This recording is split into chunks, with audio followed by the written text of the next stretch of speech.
Well, bore da, good morning, croeso. Welcome to this webcast and webinar presented by ColegauCymru and Emsi Burning Glass. Just had to check the new name change there. And from Emsi Burning Glass, we have John Gray and Duncan Brown. Bore da chi chydau, welcome to you both. And from our member colleges at ColegauCymru, we have Iana Williams from ColegauCymru and Viv Buckley, Coleg Penyrbont, Bridgend College. Croeso I chi'ch ddwy hefyd. Nawr, yn ystod y webinar yma, mi fydd y cyflwyniadau i gyd yn cael eu gwneud yn y iaith Saesneg. A mi felly mi fydd data a cyflwyniadau Emsi Burning Glass hefyd yn uniaith yn Saesneg. Mi fydd y data ar gael i'r rhai ohonoch chi sydd yn tanysgrifio i wasanaeth Emsi Burning Glass. And just to say that the slides you will see this morning will be available to those of you, and also the data within them, more importantly, will be available to those of you who subscribe to Emsi Burning Glass service. So, bore da, good morning to you all, and i'r sawl ohonoch chi sydd â chwant a ddeheuad i gyflwyno yn y Gymraeg unrhyw cwestiynau, mae fydd yna cyfle i wneud hynny'n hwyrach yn y amser holi ac ateb. Felly mae yna groeso i chi cyflwyno cwestiwn i ni yn y Gymraeg, a fydd hynny'n cael ei cyfeithio i'r panel fydd yn cyflwyno yn uniaith yn Saesneg y bore yma. So, just some housekeeping and some advice and guidance to those who want to contribute in Welsh this morning, to say that they're more than welcome to do that via the chat function, which we will have a little bit later. But I'm really keen to press on and to hand over to Duncan, who is the man with the slide deck, the man with the data, the man with the insight and information. So that's enough from me. A little bit later, John will introduce our panelists and they'll explain a bit about themselves and their interest in this field. And Duncan, over to you. Diolch yn fawr i chi gyd o bod mewn eto. Thank you, Iestyn. So I'm going to take us through a slide pack that gives us sort of a broad overview of the Welsh labour market, sort of as it is in structural terms, and then sort of go into what we know about the evolving situation, especially since the pandemic, and since the pandemic's kind of worst stages are over, and Wales no different from the rest of the country, in fact all the more so, as we'll see, in recovery now. And so, as we say there, I'll be going through the sort of the broad outlines of industry structure and occupation structure, then look at what's been happening on unemployment and some of the metrics around that, and then some of our data around recruitment demand as well, to sort of see what the skills needs that are emerging are. So start off with a kind of a broad overview of the sort of 7 main industry groups, and each of the navy blue bars here represent the number of jobs estimated in Wales in 2021, and the red dots are the same proportions as the UK would have if it was the same size as Wales. So it gives a sense of where Wales is kind of strongest in industry terms. And so what you can see there is that although the greatest number of jobs is in retail services and logistics, the second greatest and the most specialised within Wales is public administration, education and health, where actually if the UK was the same size as Wales, it'd be about 350,000 jobs, whereas Wales has more than 400,000 jobs there. And the flip side of that is that professional and business services is significantly smaller in Wales, even though it's still quite a lot of people. It's about 180,000 jobs. It's significantly smaller in Wales than the sort of the wider economy. And then again, manufacturing and agriculture, mining and utilities are slightly bigger. And I mean, that fits with our broad understanding that Wales sort of has a very strong industrial economy and also significant agricultural and utility sector as well. So nothing too surprising there, but good to keep in mind for context. And then this chart shows how those industries have changed over the past I think it's 10 years, isn't it? Yes, 10 years, that's right. It's all right, the control panel for the webinar was in the way of my axis label there. And so what we can see there is in percentage terms, agriculture, mining and utilities has grown the strongest in terms of job numbers, and professional and business services, even though it's relatively small in the rest of the UK, there is some catch up going on, and it's actually growing pretty strong over that 10 years, adding about 30,000 jobs and growing at about 20, just over 20%. The red line there represents the average sort of job growth across the piece, really. So if I can press on there. So if we break the economy down in a different way through the occupations that people do, we can see that sort of the largest number is in professional occupations. This isn't that surprising. That's the kind of the norm across the country. And you can see that actually there are slightly fewer people in professional occupations in Wales than there are in the rest of the UK.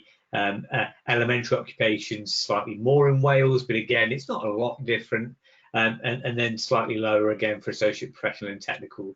It's these kind of more middle skill level jobs, so skilled trades and caring, leisure and other service occupations, where you get some more significant differences that favour Wales. So there's a sort of a strength in the sort of the middle skill sector. Skilled trades reflects the industrial strengths of Wales.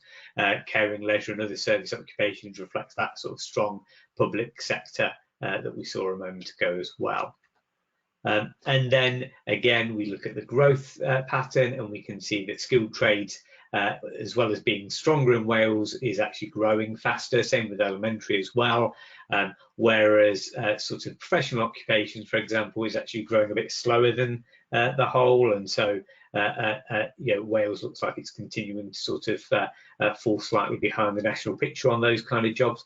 And so it's quite an interesting pattern overall, because of course, in many ways, we think of professional and business services and professional occupations as being sort of higher productivity. And so actually, in terms of the long run prosperity of Wales, there are issues about how we can sort of see the creation of more of those jobs.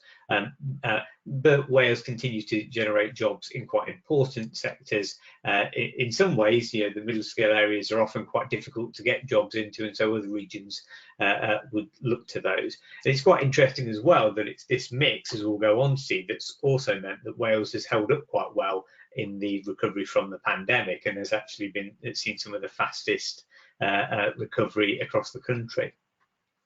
So start off with unemployment. It's quite an interesting story here. So we've got the sort of over 16 unemployment rate back to 2016. So I've not done it too far back. And it's worth saying that, of course, historically, unemployment in Wales has in the past been a very significant problem. But in recent years, it's become less so. And unemployment in Wales is much more along the lines that we see in the wider UK. And in fact, actually, in the COVID period, Wales has actually outperformed the UK on this measure, and so unemployment has continued to be lower. It did spike in this sort of spring, summertime last year. These grey bars represent the sort of the main lockdown periods that we've seen, and we see the sort of the big spike there as we sort of go through the summer, sort of July and August. Then it sort of stabilised for a few months, at the end of last year, and then more recently it started to come down. Not quite as consistently as the UK, but it should be said that for statistical reasons, unemployment in a smaller geography than the UK tends to be a bit more volatile, and so the overall trend is sort of in line with the UK. One thing that's in the background here is that Wales does have a slightly elevated economic inactivity level. There are a few people in the labour market. And so that may to some extent reflect a sort of a masked unemployment. It can also reflect, Wales has a slightly older age structure, for example, which can also sort of be part of that picture. And so it may be that some of the unemployment has moved off. On the other hand, if you actually plot that data, what you find is that the inactivity picture has changed in line with the UK. So it's not been that Wales has held up its performance by moving lots of people just out of the labour market any more than the rest of the UK has. There's been a slight increase only.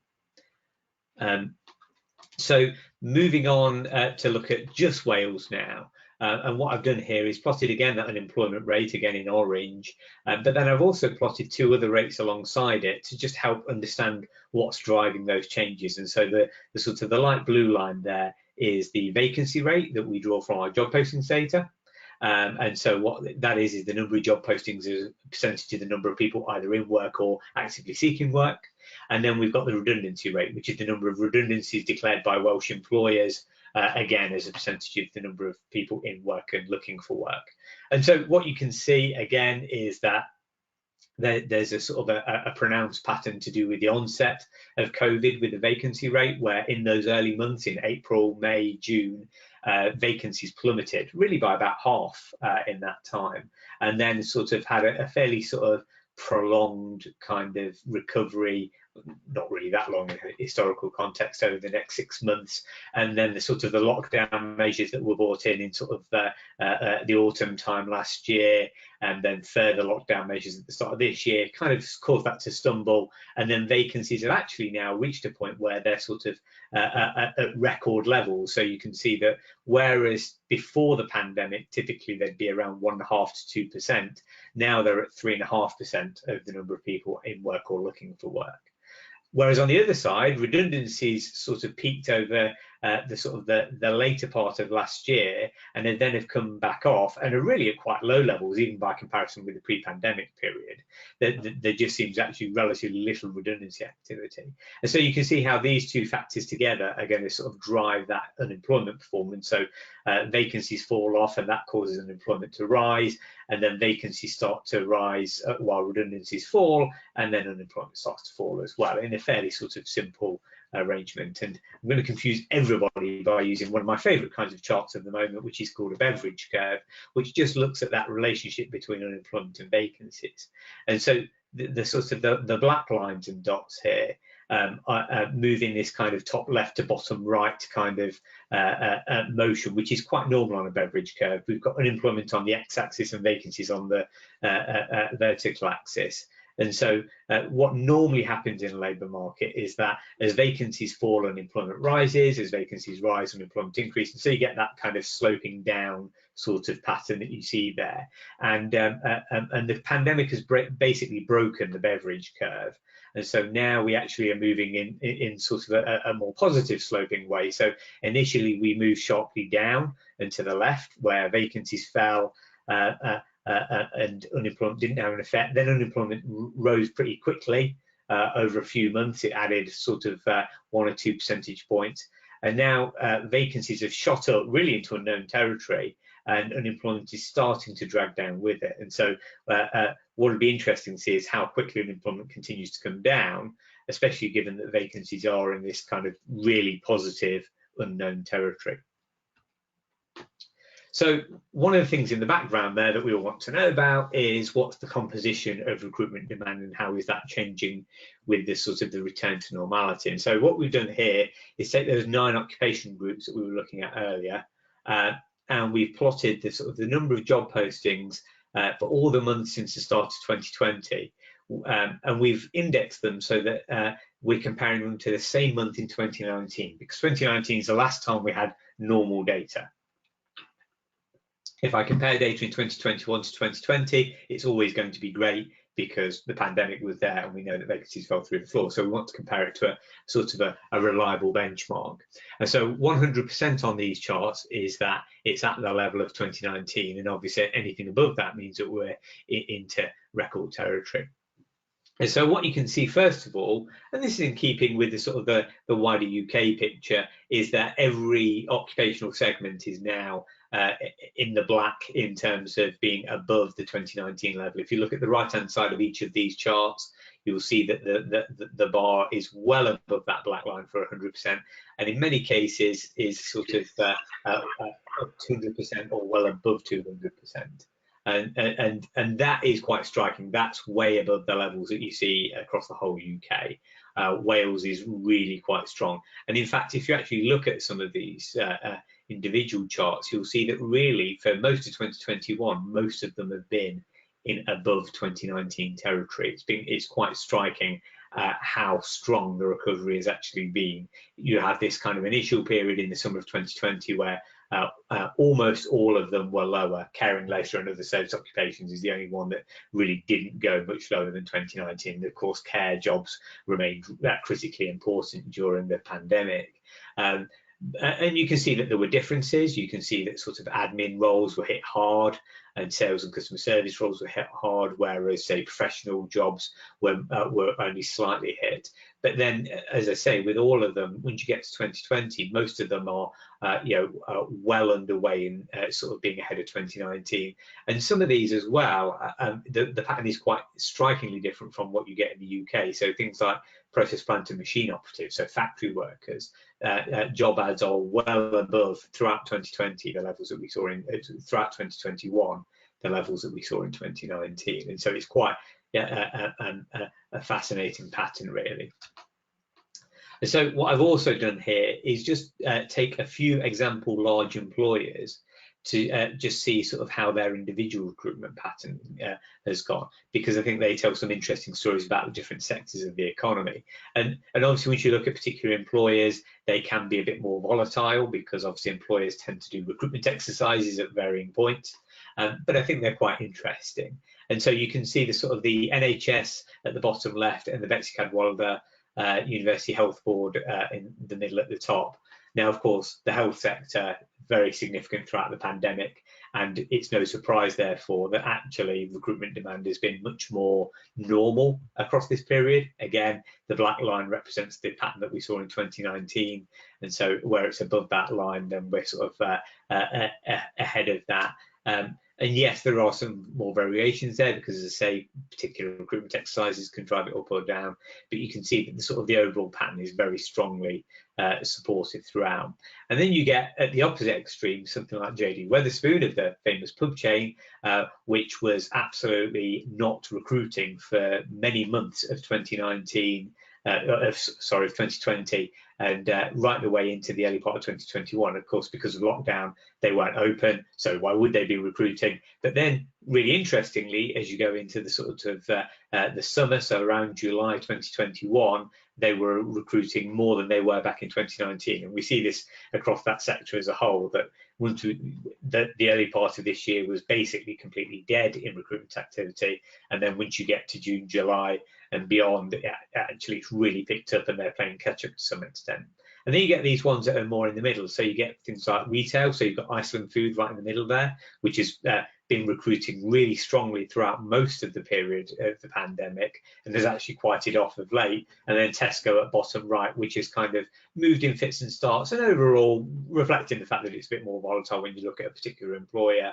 It tends to be sort of, you know, broadly on track for where it was in 2019. They moved forward and moved backwards, and so nothing to be a concern there. And then you've got the Admiral Group at the top left, which is quite interesting. There's a sort of an insurer that you've got that sort of more consistent pattern that it fell off in the initial part of the pandemic, but since then there's been recruiting mainly around 2019. So what you see are this sort of the different dynamics, where you've got the sort of the health sector, which has really kind of been recruiting sort of strongly throughout, because obviously it's been central to the pandemic. You've got the pubs, which really shut down for large parts of the year and then recovered more recently. And then you've got the retail sector, say, and Hermes, the logistics is quite interesting here, that it's actually sort of been quite strong for most of it after initial period where it sort of fell off.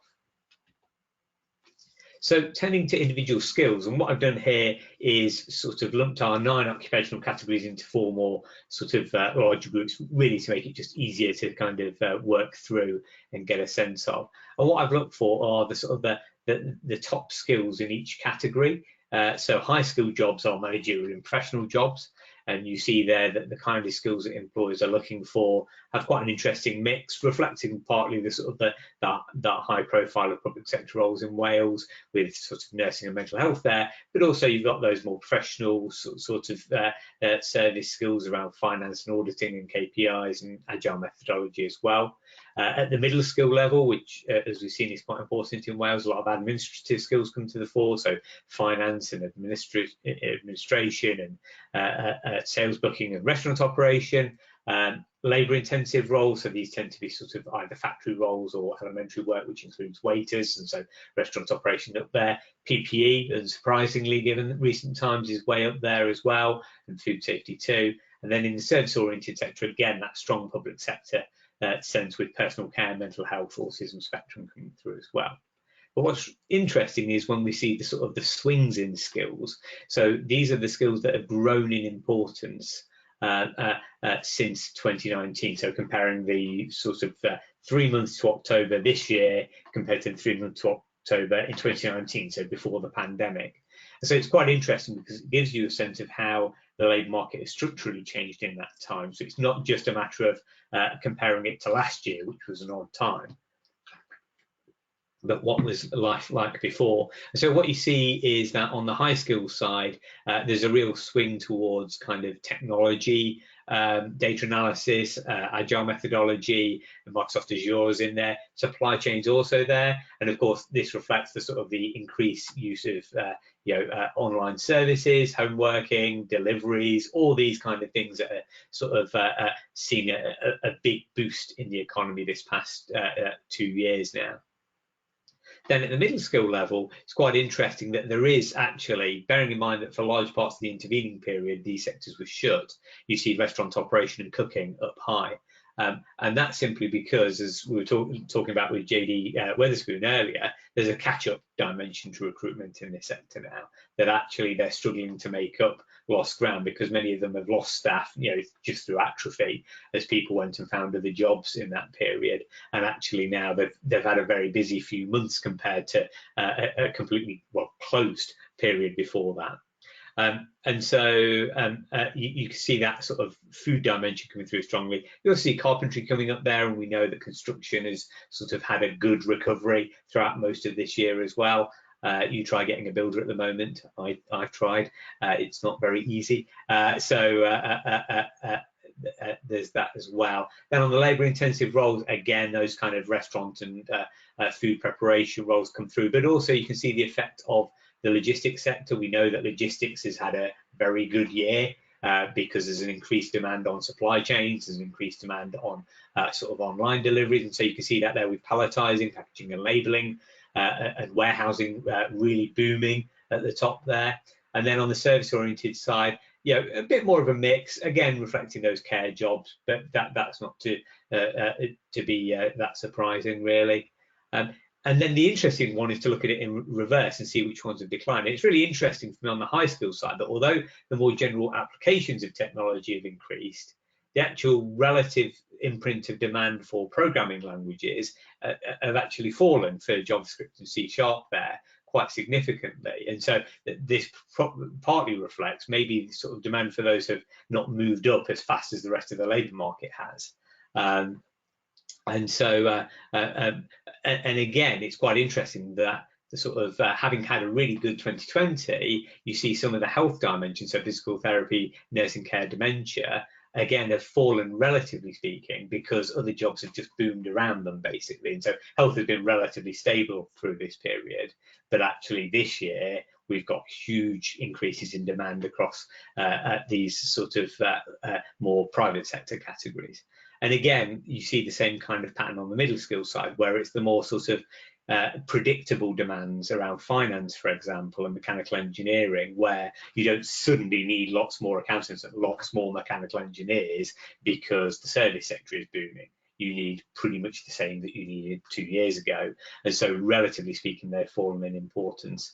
Again, on the labour intensive side, it's sort of more predictable service requirements that have fallen. Most bakeries and mopping, there's only so many baked goods that people are buying at the moment if they're going to sort of other kinds of services. And then finally on the service oriented side as well, we see sort of a relative fall in the sort of the imprint of nursing. And so what you can see here is almost the kind of the relief of what's going on elsewhere, that we see these other skills rising, and so these are becoming relatively less important, even if in absolute terms they're holding up pretty well. So in summary, Wales has proven one of the most resilient parts of the UK during COVID. In fact, on a lot of measures, it is the most resilient. It was hit less badly in the first period of the pandemic, and this year its recovery is really kind of astounding by comparison with the rest of the UK. And the UK has been pretty good. I mean, the UK is in record territory on lots of measures. Unemployment has risen, and that's obviously tragic for anybody affected by that. It's risen a lot less in Wales, as in the whole UK, than we thought it would. And so that is relative to where we were last summer, that's great news. And at the moment, recruitment demand is so robust that you would expect that the remaining kind of high on unemployment should be knocked off pretty quickly. And if Wales is going to make progress against its higher economic inactivity, it will be in this next 6 months or a year while that labour market demand is so high. The resilience of Wales reflects its industry strengths, actually. It's got a large public sector, which was relatively unaffected by the pandemic. It's got lots of industrial employment, which, although it was affected quite badly at the start, actually came back quicker. If you think of construction and manufacturing, by late last year, most of those were back to work to some extent. It's kind of, although it has been affected by tourism, that's the kind of the weak spot. By this point in the recovery, actually, that's much less exposed, and indeed it's harder to go abroad. So actually, it's not a bad place to be by the end of this year. And so it's kind of, but the flip side of that, as it says on that fourth bullet, is that the things that we would have talked about 2 years ago as sort of Wales being kind of characterised by more lower and middle skill needs and not so many high skill needs are kind of what insulated it to some extent from the worst of the pandemic. And so in the short term, that's been good. But in the long term, the challenge of how we get Wales to being higher skill and higher productivity is still there. And it's kind of, so it's been an interesting corollary that in some ways it's provided a useful insurance policy during this past 2 years, but it remains a challenge as to how you kind of switch away and sort of start to generate more of those jobs in those kind of high skill categories. And that's it. Brilliant, thanks ever so much, Duncan. That was it's really fascinating to see how things have played out and the variations against the UK. And you know, as we get some reaction from Jan within a second, and as I've kind of spoke with colleges across the UK and in Wales very recently, I think the big challenge now is responding to those things at local level, and we know how difficult it can be as a college to react, you know, to those changes, to respond to in-demand skills, to you know, develop that into curriculum and course delivery and teaching and so on. So that said, if we just go to Jana first, if that's okay, just to get some initial insight from you as to how you're seeing things play out in your particular region and how you're responding to that in your college. Yeah, thanks, John. I think everything that Duncan talked about in the slides is, you know, quite reflective of our area. We are seeing our apprenticeship demands going up, so that bit of immediately trying to fill some of those gaps, particularly in the construction and in the healthcare sector. We saw that some of the first things that happened. So instead of maybe students who would have returned to college on a level 3 course, for example, actually going straight into an apprenticeship, because that demand over the last couple of months has been quite high. So we've seen that shift in pattern happen there. I think also we've seen a drop in maybe adults returning to FE in the sense that they're immediately going into some of the lower paid skilled jobs. So there's some immediate jobs there available. And again, reflecting something we don't really want to see. We'd like to see people coming back and being skilled and reskilled into higher level jobs.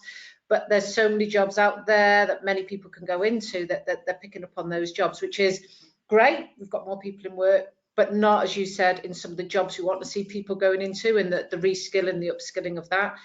And as we know, the challenge is these papers look backwards instead of what we, you know, in what we need to be doing as colleges, looking forwards about where those high skills jobs will be in the future, and how, looking at the patterns you've got here, how that will be reflected forward, because we have to plan years ahead in terms of getting those high skill jobs trained for, particularly so that we can encourage employers to come in.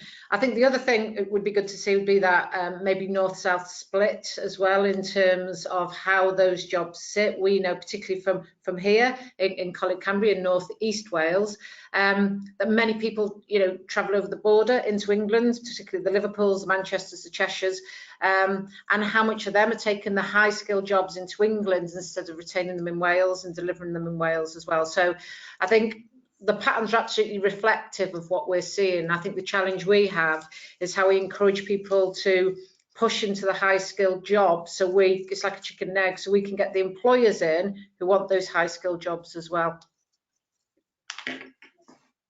Thank you for that. Yeah, it's such a difficult balance, and you're right. You know, we've looked at the data at a national level, and as you start to look at regional variations of that the complexity of your college being on the border is quite stark as well sometimes. Just before we go to Viv for thoughts, please remember to you can put your questions in the chat. So another couple of minutes, and then we'll start to go to questions from the panel. So please feel free to drop those in there. Morning, Viv. Welcome to the webinar. Just again, if we can just get your take, please. Very different geographic region to what Jan has just described there. So if you could just tell us how you are finding things in the south of Wales. Absolutely, thanks John, and thanks Duncan. Yeah, that was really interesting. So I am the Deputy Principal at Bridgend College, and really resonating with what Jana was saying there, because curriculum planning kind of sits under my remit, and it's a very strange time at the moment, but data like that is super useful.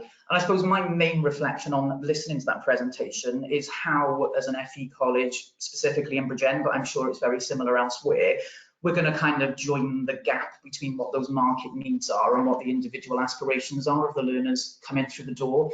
Because I think it's fair to say the recruitment patterns we're seeing are quite strange. Overall numbers are quite healthy, but students have not necessarily appeared in the classrooms we thought they were going to be appearing in. Bridgend is a vocational training centre, so very much I'm focusing here on those kind of courses. But when you look at the job growth that we're seeing in areas like health and social care and the service industry, not surprising for the very reasons Jana just pointed out, because some people have maybe gone straight into work, but we've seen a real decline in those areas. And I think that's specifically worrying around health, but also not at all surprising when you think of the media coverage that perhaps those jobs have had over the past 18 months. So I think there's a job of work for us to do to try and encourage people back into those areas of study. I think I join them and really share the concerns of those people who maybe have opted to go straight into work in some of those perhaps lower skilled jobs. What does that mean for us moving forward when perhaps in a year's time that doesn't seem quite as attractive anymore, and there's going to need to be an upskilling opportunity for people there. I think it's also worth just noting as well that if I'm honest at the moment, certainly with our 16 to 19-year-olds in some of these vocational areas, just having them in college and learning is quite an amazing thing when we think about what some of these young people have been through in the last 18 months. So I suppose I'm really keen to focus on how do we really put emphasis on the core skills they're developing, rather than perhaps being so hung up on the vocational pathway they've chosen. Because actually what we really need to do is encourage those young people to recognise that the skills they're learning, whatever pathway has attracted them back into education, might be more suitable for where the job market is actually going. And for me, and I'm going to say this every time I ever give an opportunity, there's a real thing that we need to do here about making sure the parity of esteem between vocational and academic qualifications is on all of our radar, because I think that's where this game potentially is going to be lost and won. We need more people in those vocational training areas. Obviously, loads to do with upskilling and what can we do in terms of, again, looking at people who are already in work and how we can move those forward. And in that, I suppose, is where I really do see a massive opportunity. Because my goodness, if nothing else, the FE sector has proved it can be agile and adaptable in the last 18 months. And I really think it's given us, we're calling them COVID bonuses. So what are the things that we've actually learned and what have we actually decided we're going to keep hold of? And there's obvious advantages to really starting to think maybe of the paradigm shift that I really believe is coming. We've had open evenings too, and our students are not coming through the door saying they're looking for routes to HE necessarily. They're not necessarily looking for those more traditional pathways, and what an opportunity that could certainly be for the FE sector. And how do we move away from the concept of every single course being a rung on the ladder to that HE progression? And what does it mean for us in terms of changing funding models? So we really focus on those vendor quals that can get people their Microsoft qualifications, because that's actually what they need. A lot of our adult learners don't necessarily need to be back in for a whole academic year. They need short, sharp, targeted qualifications that are really going to make them job market ready quickly. So yeah, for me, loads of opportunities in micro courses, non-accredited learning, professional qualifications. And it's just about how we can work together there. What are the links there for FE to work with industry? Because really, I think what I've just heard there is it's absolutely a collective problem, isn't it? And we really need a collective solution to it. Viv, can I just ask a question on behalf of Iestyn Davies, really? And we've had some great questions in already into us that we can all see. So please, obviously, do add your questions. And Iestyn from MPTC Group asked this, I think, very important question about vendor quals or very specific quals like AAT and ILM leadership and management. And a question to you, Viv, and to Iestyn as well. When we curriculum plan as FEIs, how do we get the balance between those generic transversal skills, the broad learning programs, at the same time as giving the individual learner, particularly if they're an older learner or a more mature learner, those trade specific or vendor quals that you mentioned? How do you establish that balance in Bridgend and Cambria between those various competing demands? Viv, any thoughts on that? Yeah, I have, and for anyone who can give me the answer to that, I'd be a very happy woman, because it is tricky, because so much of what we do is governed by how we're funded, isn't it? So in some areas where we've got our full-time learners, certainly in areas like business, for example, which again, we're seeing a worrying decline in the Bridgend area of people signing up to do full-time business courses, but we're seeing a huge rise in people that want to come to us to do those management qualifications. So we've started looking at what is it we can do with our full-time programs to perhaps start moving away from that 3A level equivalent and maybe thinking, what if the main qual is slightly shorter? Does that mean we can put professional qualification alongside it? But then it's also really recognising the agile nature of people who want to come to us. We're moving so far away from thinking Monday to Friday, 9 till 4. You know, that, and I know that's been happening for a long time, but a lot of the courses you just described there, like AAT, etc., we're finding that they are really working for our adult learners when they are online, especially for people who've got caring responsibilities, because if you can record the session, if they can't be there, they're not missing out on it. And I think it's really coming up those flexible ways of learning. But the key to it, Iestyn, is we need more flexible ways of funding, because if we weren't quite as, I suppose, hamstrung by what we need to do to hit the learning programme for our full-time learners, we might have even more opportunities open up there. Iestyn, we've talked about flexibility and responsiveness. Clearly, this year, we have the first full year across all the colleges of the PLA, the personal learning accounts. How do we ensure that a personal learning account has breadth and depth, as well as that employer or learner specific qualification in it? I think I go back to what Viv said. I mean, the whole challenge of getting the right qualifications for any of our students, regardless of their age, whether they're with an employer or not with an employer, is the funding, the costs, and the suitability of it. And I think, you know, we deal with qualifications that are historic qualifications, and we try to fit them into modern ways of delivery and working and demands. And they don't always work. And I think it's about being able to identify a selection of different award bodies and a selection of different ways, and how we can work with employers or with individuals in a bespoke way to do it. But picking a little bit up as well on what Viv said about the funding, and how do we get people to take these qualifications which are relevant for them. I think that this whole element of being with an employer while you're having a qualification is really, really important. And that's as a full-time qualification and work experience as well, fitting in with that employer and being inspired. But if we're looking at upskilling and reskilling any adults, our challenge in that is simply there is no funding out there for that adult. So if I'm in a low-paid job and I want to upskill, and I want to come with my employer to upskill,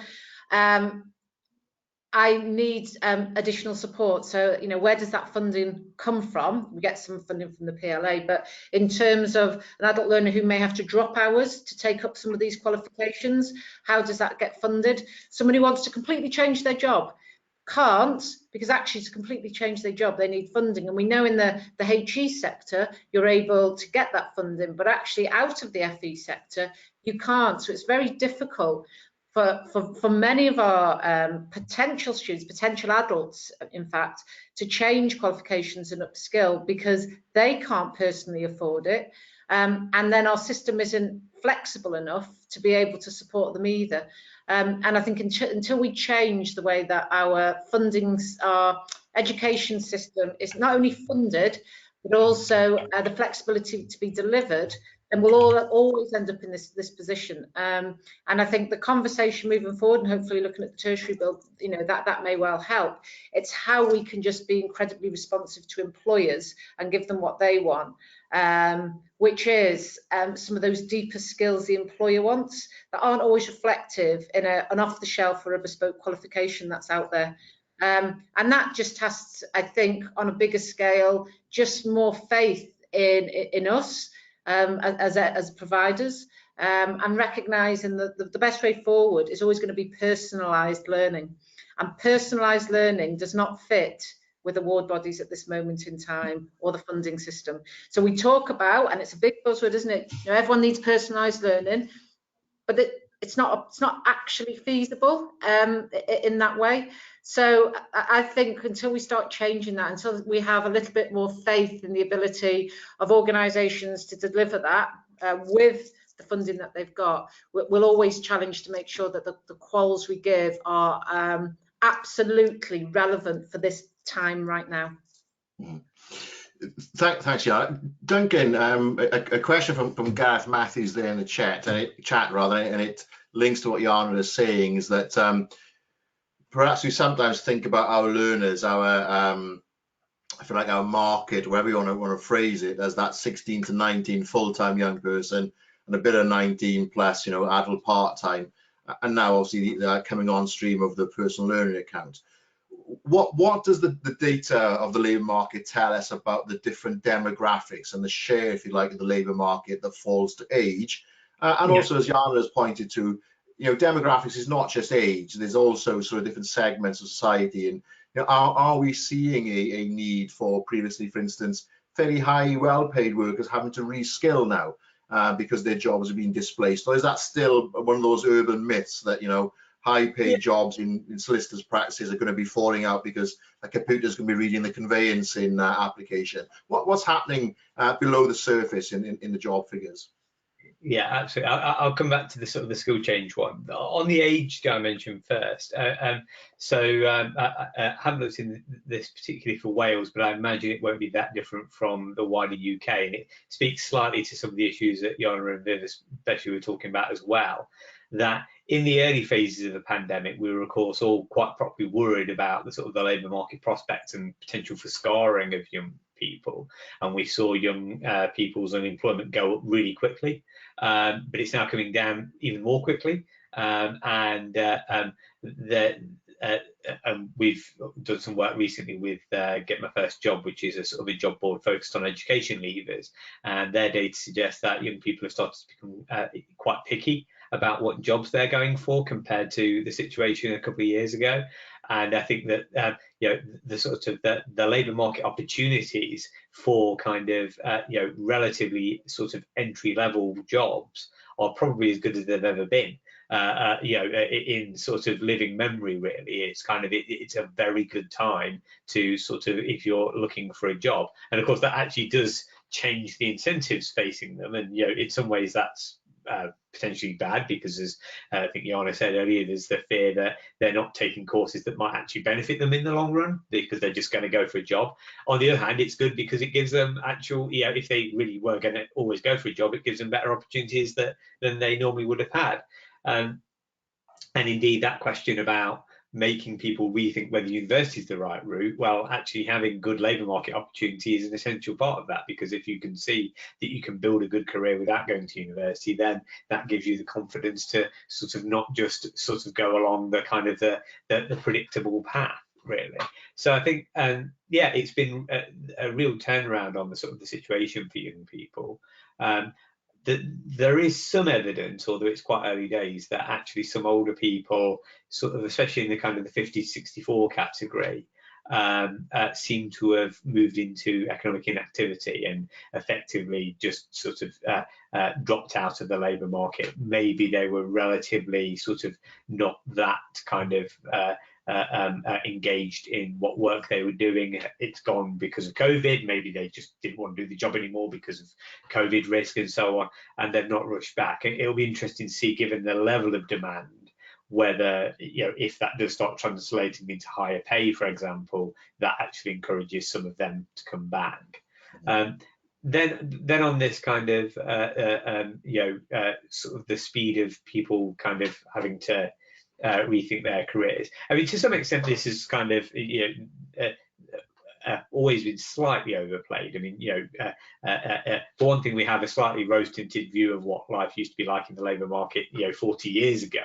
that there weren't that many people that actually had jobs for life back then. Lots of people had to change jobs a lot of the time. So, you know, the change that we do see, which is real, but it's not quite as much as you might think. And it's also the scale of the changes that you might have to do are often bigger now than they used to be, in terms of you know, we get more invested in the skills of certain kinds of jobs now, and then if you have to change, it's quite significant.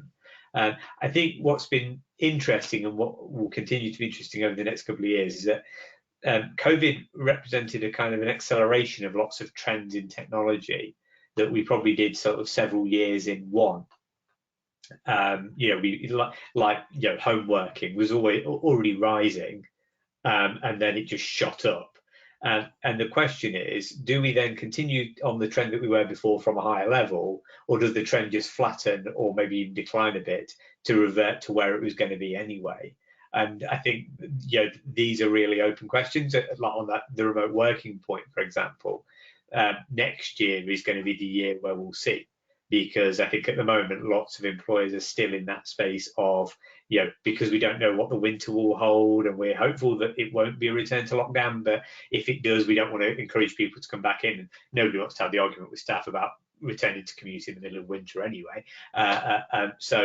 You know, those kind of things will stay for a bit, but then next year, if there is no kind of big kind of return to COVID, will employers start saying, well, actually we want people back in the office? And how far will it go back? You hear a lot of talk about hybrid working, okay, but does that really take, or does it become, oh, actually I prefer you just in every day? And so, yeah, I think that that's going to be the real thing to watch next year, especially. Do some of these trends sort of just stagnate because we've just jumped too far ahead, or do we just continue from a higher level and we've kind of had this sort of acceleration? And it's really difficult to see the sort of the levels of labour market demand that we're now seeing won't sustain long term, because there's no point hiring if you can't get people. And we'll go through a period which we've already started going through now, which is a bit of a feeding frenzy in the labour market, where especially among low skilled workers, the number of people moving from job to job is kind of in record territory now. We see this from NS data, where it's just shot up the last 2 quarters, and that means that they're taking the opportunities. But after a while, employers will have to compete, will have to maybe pay more or offer better terms and conditions, and that will cool employers' demand somewhat, because they were starting to think, well, actually we're just going to have to make do with what we've got, because it's not, you know, it's too expensive to keep hiring people. And so, yeah, we will find a new equilibrium again, but how quickly and how much it changes along the way is going to be really fascinating. Okay. So a picture there of change being the only constant, Duncan, I think in some senses, and that goes back to Viv's point that we need to ensure, obviously, our learners, whatever their age, are resilient, have those transversal skills, are able to accommodate a demand on them for their general capabilities as well as their specific trade competencies. John, one of the things we obviously see fairly uniquely in Wales, although obviously language skills are not unique to Wales as a bilingual country. I mean, across Europe, across the world, and indeed across many occupations in the UK, language as a skill is an important attribute and requirement in adverts and job descriptions. I know last year you learned a brand new favourite Welsh word called webinar for webinar, not just copty ping as your other favourite Welsh language word. What is the data that MC is collecting telling us about Welsh language skills? Yeah, it's a really interesting one, actually, and I've picked this up a couple of times in training sessions recently. So anybody who has access to our data, we can see the demand for Welsh language. It is very regionalised. So, you know, for example, in particular areas, Bridgend and others where I've done sessions for, we can see that there is a demand for Welsh language. So I've not got specific data to hand, but anybody what's interested in that, I'd be happy to pick that up as a separate conversation and look in their area at where there's a demand for that coming through. We tend to see it definitely in certain sectors other than others, but I think the key thing is very localized, very regionalized in terms of specific demands. But we can certainly get access to that within our data. Not sure if Duncan's anything more specific to add to that, but we can certainly see that. Well, a real call out there, obviously, to the guys who you work with in terms of using your data. Don't forget to ask that question. Don't just ask it of the classic, public sector, priority sector areas. It'd be interesting to see the extent to which Welsh language skills, indeed other language skills, are being requested in job adverts. I know I'm particularly concerned about the demise of modern foreign languages as a sort of, again, a wider skill set that we have in the UK and Wales in particular. So again, maybe one for you to interrogate and to dig down deep into the Emsi burning glass data that you have shared with you. We're coming into the last 8 minutes of the seminar, so I'm keen to press on. Viv and Jana, I want to ask a question which has come from Susie Davies, and we worked very closely with Susie at ColegauCymru, and we hope, no spoilers here, spoiler alert, hope to be working even more closely with Susie going forward as ColegauCymru. But Susie raised a question regarding hospitality and tourism.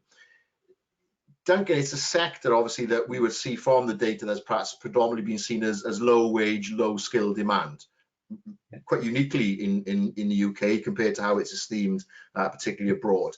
But Viv and Jana, are you seeing a demand potentially for higher skill levels in those sectors, where individuals are perhaps seeing themselves not just, if I can use it in this terms, waiting on tables or serving drinks, but actually thinking about how the sector requires high level of management and business and entrepreneurial skills in order for it to grow? Or are we still seeing the focus predominantly in terms of responding to learner demand in that low level area, despite the fact, as we saw, Wetherspoons and others obviously haven't necessarily been recruiting in those areas? Viv, not quite a tourist hotspot in Bridgend, but enough, I'm sure, going on in that area for it to be relevant to you as a vocational centre.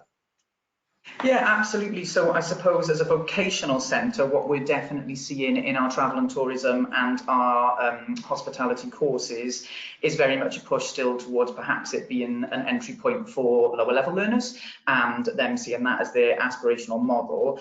The interesting piece of work around there, I think, is in apprenticeships, where people are actually already in work in the hospitality industry and how they're actually going to get development.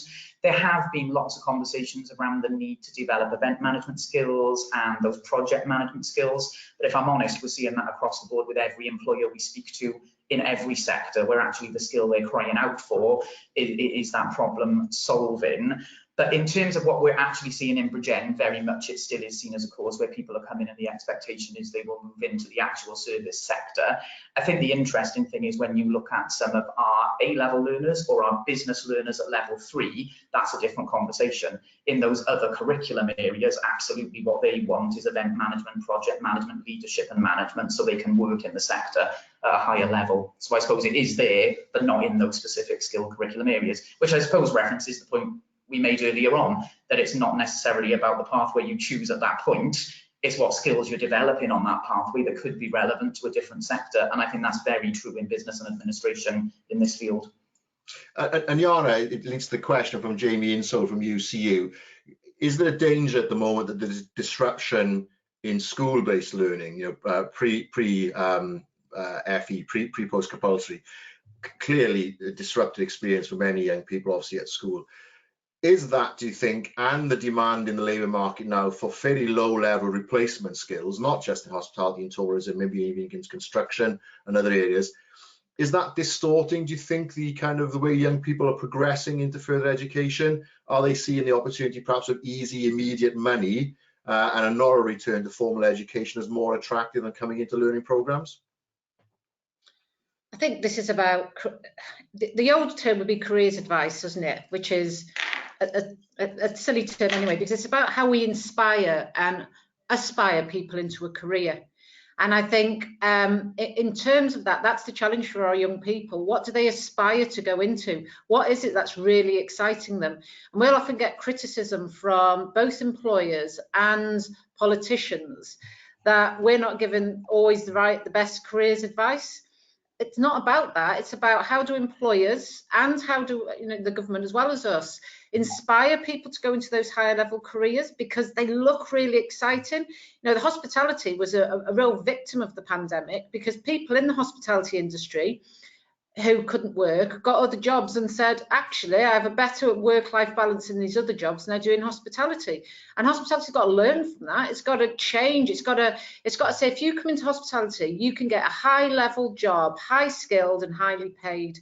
And that doesn't happen. And there's got to be hours. That mean I can have a family, I can have a social life, I can have my work-life balance, and that doesn't happen. And I think some industries have got to change. And one of the interesting things when I talk about employers having that, inspiring people to work for them, is that you very rarely see companies advertise, on TV. But one company that does is Amazon.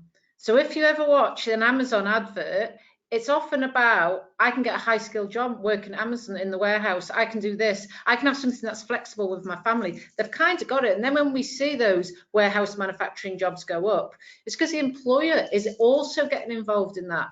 And I think more industries have got to inspire, and they can do it through social media. They can do it through so many ways now.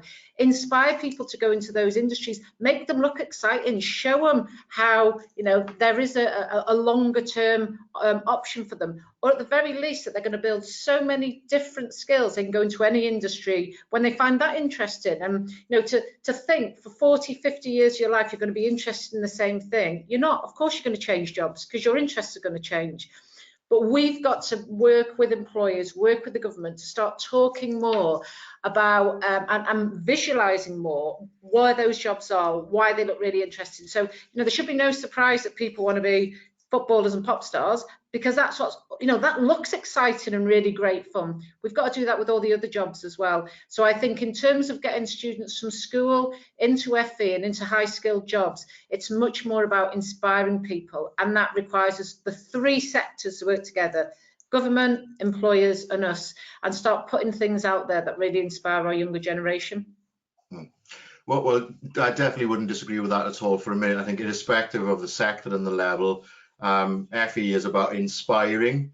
It's about challenging people to think differently, particularly about vocationally orientated learning and the careers and the opportunities that they throw up. And indeed, even inspiring people who've gone down an academic pathway to think about what they can achieve and what can they do when they start applying their academic knowledge, obviously, to a very, very specific vocational area of practice. So even if you did a degree in philosophy, learning to be a journalist and a PR person is a very important vocational skill that took some of us a long time to learn, those of us who went to the university route. So if we can inspire kids and young people and adult returners to get a real handle on that vocational skill earlier, either early on in their journey or as they reskill, I think it's important to give them that vision of what they can do, what can they achieve. And that data that you've shared with us this morning, John and Duncan, is integral to that. So thank you once again to Emsi Burning Glass for the information. Gair o ddiolch I pawb sydd wedi cyfrannu, a hefyd wrth gwrs sydd wedi cymryd rhan yn y chat neu wedi bod yn gwylio'r webinar. Thank you to you all for your participation today. And in particular, a massive thanks to the team behind the scenes in Emsi Burning Glass and ColegauCymru, who once again have pulled this seminar together in often quite difficult circumstances when we're not able to meet in person. And I just look forward to the opportunity where maybe this time next year, if not before, we'll be able to meet in person and have those sort of informal conversations around the margins, as well as the information that's coming at us at 100 miles through the screen. So until that point, there's one last thing to say. If you like this seminar, if you thought it was really useful to you, to say we are preparing one, John, aren't we, specific around responsiveness to so-called green jobs and the green economy. We are working very closely at ColegauCymru with the Welsh Government at the moment to understand the challenges and opportunities facing you as FE colleges and our wider stakeholders in that respect. So if you enjoyed this seminar, please tweet about it, please share it when it becomes available online, but more importantly, watch this space, because there'll be another seminar coming to you sometime soon. Felly, o fy rhannu, from my point of view, as Iestyn Davies of ColegauCymru, diolch yn fawr. On behalf of our partners in Emsi Burning Glass, a big thank you as well to you all for participating this morning. Diolch yn fawr chi gyd. Thanks everybody, bye.